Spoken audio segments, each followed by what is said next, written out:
Hello बच्चों।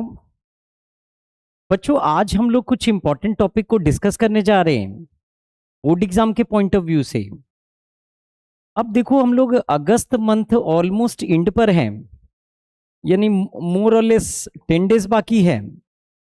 तो मैं ये चाहता हूं कि आप सब लोग अपनी पढ़ाई का कुछ प्लानिंग बहुत अच्छे से करो। अब इस प्लानिंग में आप क्या क्या कर सकते हो, आप पहले इसको समझो। देखो, सबसे पहले क्या होना चाहिए कि अभी तक आपकी, मान लो अगर आप फिजिक्स में तैयारी कर रहे हो तो आपके फिजिक्स का पार्ट 1 बुक बस खत्म होने पर होगा, या मे बी वहां तक आप पहुंच गए होंगे। केमिस्ट्री में भी मोर और लेस आपके 5 या 6 चैप्टर पढ़ाई हो रखे होंगे, और 3 और 4 चैप्टर्स आपके बाकी होंगे, 3 या 4, 4 या 5 चैप्टर उसमें भी बाकी होंगे।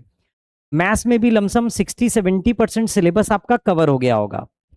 अब आपको करना यह है कि आपने जितना चैप्टर पढ़ाई कर लिया उन सारे चैप्टर्स का प्रीवियस ईयर का क्वेश्चन यानी PYQ आपको बनाना है। अगर आप PYQ सॉल्व कर लेते हो तो देखो, पहला एक प्रॉब्लम खत्म हो जाएगा कि आपके एग्जाम में आप लमसम 60-70% मार्क्स तो अभी इतने ही पढ़ाई में आप ले आओगे। तो एक दिक्कत तो ये खत्म हो गई। मैंने बहुत सारे बच्चों को देखा है कि पासिंग मार्क्स के लिए स्ट्रगल कर रहे हैं। पता नहीं कौन सा सोफिस्टिकेटेड कोचिंग क्लास में वो लोग जाते हैं जहां पर बच्चे पासिंग मार्क्स भी गेन करने लायक अनुभव नहीं लेकर के आते हैं। देखिए, पढ़ाई लिखाई क्या होती है ना, वो अनुभव का विषय होता है। आप कहीं भी जा रहे हैं, किसी भी सिस्टम का हिस्सा बन रहे हैं, तो आप वहां के एनर्जी को आपको ग्रैप्स करना है जो रिदम से टीचर पढ़ा रहे हैं। लेकिन होता क्या है, कई बार इतने सारे बच्चे होते हैं बैच के अंदर कि हर बच्चों के ऊपर ध्यान दे पाना भी बहुत मुश्किल होता है टीचर्स के लिए। मैं ये बात समझ सकता हूँ, लेकिन इतने सारे बच्चों को एक बैच में रख करके पढ़ाना और ये उम्मीद करना कि सारे बच्चे अपने आप अच्छा हो जाएंगे पढ़ने में, ऐसा बहुत मुश्किल होता है। आप ऑनलाइन क्लास का एग्जाम्पल ले सकते हो जहां लमसम किसी प्लेटफॉर्म पे 13-14 लाख बच्चे होते हैं, रिजल्ट उनमें से 10-12-15 हज़ार का रिजल्ट हो जाता है। आप अंदाजा लगा लो क्या परसेंटेज ऑफ रिजल्ट रहता होगा।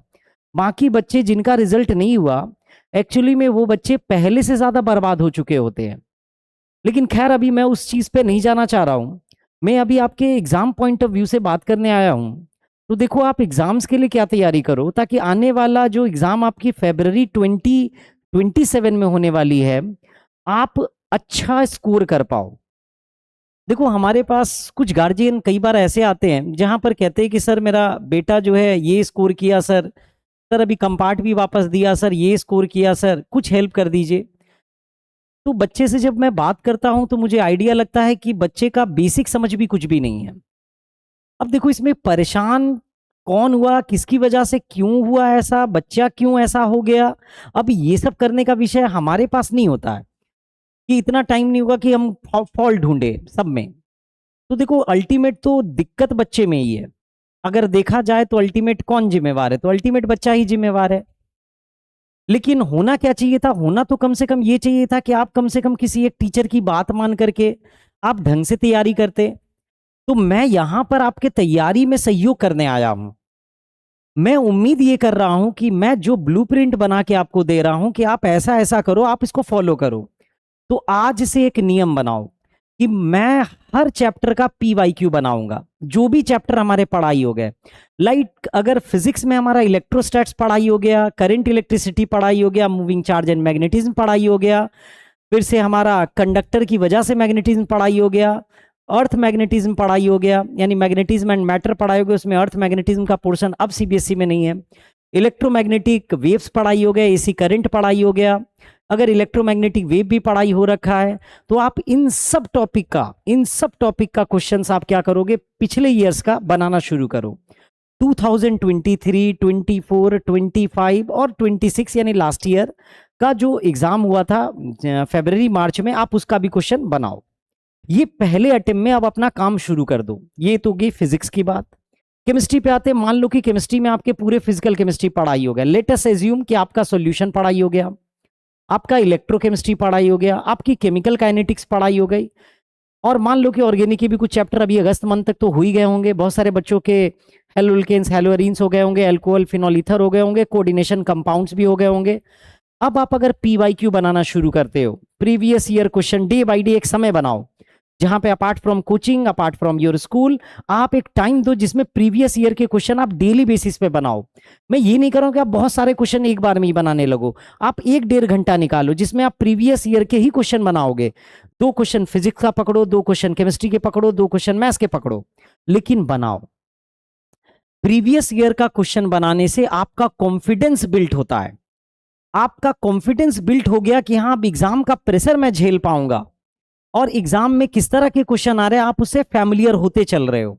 यही तरीका है, यही तरीका है, और कोई तरीका नहीं है। देखो, बहुत सारा बच्चा घर से 11th क्लास में निकलता है सोच करके कि मैं आईआईटी करूंगा, मैं जेई में जाऊंगा, मैं ये करूंगा, मैं वो करूंगा। At the end of the day बहुत सारा बच्चे को बेसिक आइडियाज ही खत्म हो जाते हैं।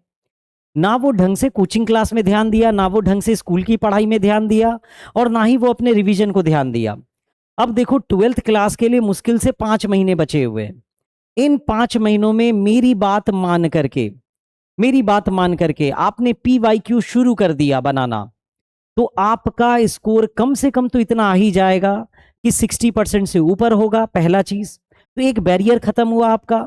बहुत सारे बच्चे ये स्कोर भी नहीं ला पाते हैं और ख्वाब देखते हैं कि भैया हमको आईआईटी में जाना है, भैया हमको जेईई मेंस में जाना है, भैया हमको यहाँ जाना है, हम इस कोचिंग में जाते हैं, हम उस कोचिंग में जाते हैं, हम इनसे पढ़ते हैं, हम उनसे पढ़ते हैं। तुम खुद क्या पढ़ते हो, ये सबसे इंपॉर्टेंट बात है। एक बच्चा क्या पढ़ता है अपने घर पर, सेल्फ स्टडी के लिए वो कितना समय देता है।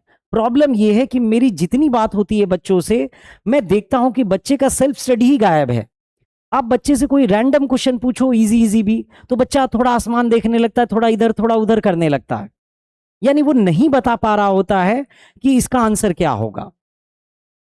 तो इस चीज से बाहर निकलने का तरीका है कि आप प्रीवियस ईयर क्वेश्चन बनाओ, ताकि एग्जाम में जब क्वेश्चन आए तो आपका दिमाग चले।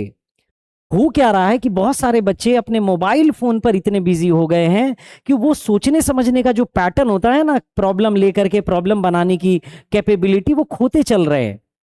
तो मैं सारे बच्चों से ये कह रहा हूं कि आप सब लोग ट्राई करो, PYQ बनाएं। अगर मैथ्स में भी आपका मैट्रिसेस पढ़ाई हो गया, आपके डिटरमिनेंट पढ़ाई हो गया, आपका इन्वर्स को पढ़ाई हो गया, आपके डिफरेंशिएशन पढ़ाई हो गए, आपके एप्लीकेशन ऑफ डेरिवेटिव पढ़ाई हो गए। एप्लीकेशन ऑफ डेरिवेटिव के अंदर जितने चैप्टर्स आते हैं, like maxima minima, increasing decreasing function, derivative as a rate measurer, तो आप सबके क्वेश्चन बनाइए। मान लीजिए आपका इंटीग्रेशन भी पढ़ाई हो गया, उसके एप्लीकेशन भी पढ़ाई हो गया, इन्वर्स को भी हो गया, उनके PYQ शुरू कर दीजिए बनाना। और जैसे ही आप PYQ बनाना शुरू करेंगे, आपका स्कोर ऑटोनोमस फाइनल एग्जाम में इतना तो आ ही जाएगा कि आपको वापस पीछे मुड़ करके कंपार्ट एग्जाम, ये एग्जाम, वो एग्जाम और करने की जरूरत नहीं होगी। आप एंट्रेंस एग्जाम के बारे में फिर तैयारी में लगोगे। तो मेरी बात उम्मीद है कि सारे बच्चे सुन रहे होंगे और इस चीज को बहुत अच्छे से फॉलो अप करेंगे। हम लोग नवंबर मंथ से आपको इंपॉर्टेंट क्वेश्चन का सीरीज देना शुरू करेंगे, फिजिक्स में, केमिस्ट्री में, मैथमेटिक्स में, इंपॉर्टेंट क्वेश्चन का। नवंबर मंथ से only related to CBSE board exam, which is also helpful in your state board exams. यानी अगर आप बिहार बोर्ड से हैं तो भी आपको हेल्प करेगा, अगर आप किसी और बोर्ड से भी है तो भी आपको हेल्प करेगा। लेकिन ये पूर्णतः CBSE बोर्ड में आने वाला जो थोड़ा थोड़ा लिटिल बिट डिफिकल्ट क्वेश्चंस होता है, यानी क्रिटिकल थिंकिंग बेस्ड क्वेश्चन होता है, हम लोग उस क्वेश्चन को पहले टारगेट करेंगे। तो मैं उम्मीद करता हूं कि सारे बच्चे हमारी बात को मानेंगे, बात को समझेंगे और अपने लिए एक ठीक ठाक तरीका अप्लाई करेंगे। बात को फॉलो कर दिए तो आपको पछताना नहीं पड़ेगा, बात को फॉलो नहीं किए तो बाकी आपकी मर्जी। Thank you.